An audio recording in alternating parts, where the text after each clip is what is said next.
RK రోజా ఒక press meet పెట్టింది. ఏం మాట్లాడుతుందో ఒకసారి విందాం. ఫోటో వేస్తే అదేదో పెద్ద బూత్ అన్నట్టు, ఇది తప్ప ఏమి చేత కాదన్న నువ్వు ఈ రోజు ఆ బుక్ తీసుకొని మళ్ళీ నీ ఫోటోలు ఎందుకు వేసుకుంటున్నావు? నీకు సిగ్గు లేదా నీ ఫోటో వేసుకోవడానికి అని అడుగుతున్నా.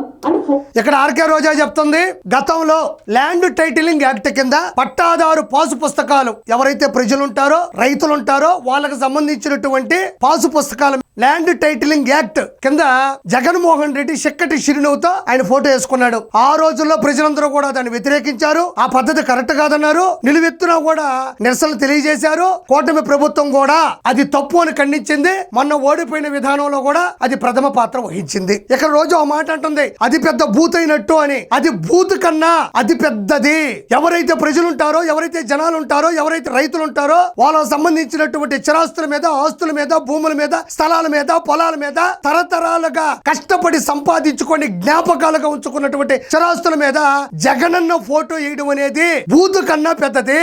ఆ తర్వాత ఆర్కే రోజా ఏమంటుందంటే, తర్వాత మీరు మొన్న పట్టాదారు పాసు పుస్తకాలు ఇచ్చారు కదా, మరి దాని మీద ఎందుకు చంద్రబాబు నాయుడు గారు ఫోటో వేసుకుంటారంటుంది. నీకు తలకాయ ఉందా అని అడుగుతున్నా. ఎందుకన్నాను అంటే, నన్ను క్షమించు, ఒకసారి చూడు. ఇక్కడ గమనించండి, ఇది వచ్చేసి వైఎస్ఆర్ జగనన్న శాశ్వత భూ హక్కు మరియు భూరక్ష పథకం. జగనన్న ఎవడి కన్నా, ఇక్కడ సంబంధాలు ఎవడికి కావాలా, ప్రేమలు ఎవడికి కావాలా అంటే డైరెక్ట్ గా అన్న కలిపాడు. చూడండి, చక్కటి చిరునవ్వుతో శాశ్వత భూ హక్కు మరియు భూరక్ష పథకం. ఇది గమనించండి. నారా చంద్రబాబు నాయుడు గారు రీసెంట్ గా పంపిణీ చేసినటువంటి పట్టాదారు పాసు పుస్తకం, భూమి యజమాన్యపు హక్కు పత్రం. ఇది చూడండి, ఎక్కడెక్కడైనా పట్టుకున్నది నారా చంద్రబాబు నాయుడు గారు కానీ ఆయన పట్టుకున్నటువంటి పుస్తకంలో ఆయన ఫోటో ఎక్కడైనా ఉందా? ఎక్కడైనా ఆర్కే రోజా చూపించు.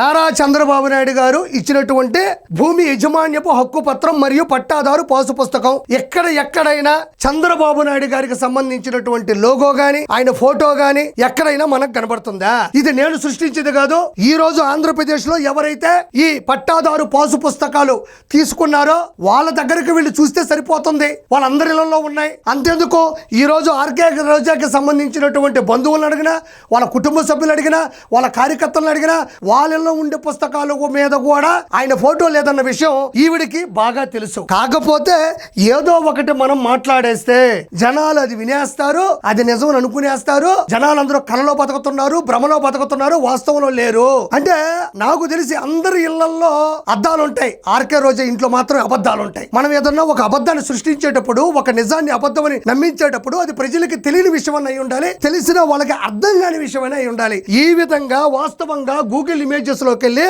ఈ పాసు పుస్తకాలకు సంబంధించినటువంటి ఇమేజ్ కొడితే ఇక్కడ ఎక్కడైనా నారా చంద్రబాబు నాయుడు గారి ఇమేజ్ ఉందా? ప్రజల్లో ఆయనకి ఇమేజ్ ఉంది, కానీ పాసు పుస్తకాల మీద మాత్రం ఆయన ఇమేజ్ లేదు.